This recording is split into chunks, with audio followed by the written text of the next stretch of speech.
দখলদার ইসরায়েল ফিলিস্তিনি মুক্তিকামী সংগঠন হামাসকে নির্মূল করার যে মিশন নিয়ে গাজায় নির্মম আগ্রাসন চালিয়েছে, এতে এখন পর্যন্ত কোনো লক্ষ্যই অর্জন করতে পারেনি। একথা স্বীকার করেছে খোদ ইসরায়েলের অনেক গুরুত্বপূর্ণ ব্যক্তিবর্গ। এবার দখলদার ইসরায়েলের পররাষ্ট্রমন্ত্রী গিডিয়ন সাআর হামাসের বিরুদ্ধে নিজেদের পরাজয়ের কথা স্বীকার করেছেন।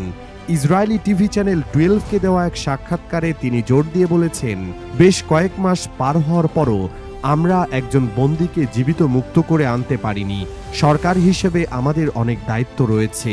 তিনি স্বীকার করে বলেন, হামাসের উপর আমরা বড় ধরনের আঘাত হেনেছি, কিন্তু হামাসের বিরুদ্ধে আমাদের যুদ্ধের লক্ষ্য অর্জন করতে পারিনি।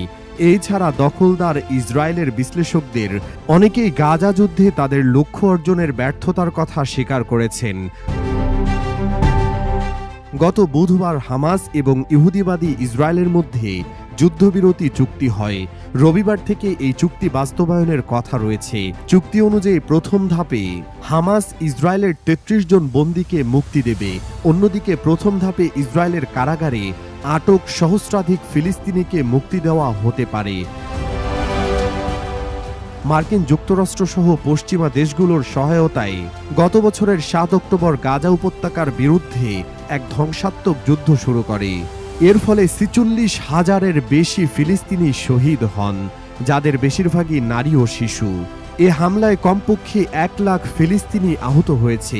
গাজার বাসিন্দাদের বিরুদ্ধে ১৫ মাসব্যাপী নৃশংস হামলার পরও তারা এই যুদ্ধে লক্ষ্য অর্জনে ব্যর্থ হয়েছে।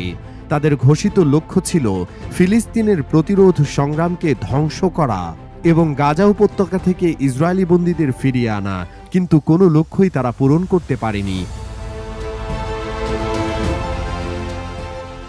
এদিকে দীর্ঘ ১৫ মাসের বেশি সময় ধরে চলা বিধ্বংসী যুদ্ধের অবসানে অবশেষে ফিলিস্তিনের গাজায় কার্যকর হতে যাচ্ছে বহুল আকাঙ্ক্ষিত যুদ্ধবিরতি চুক্তি।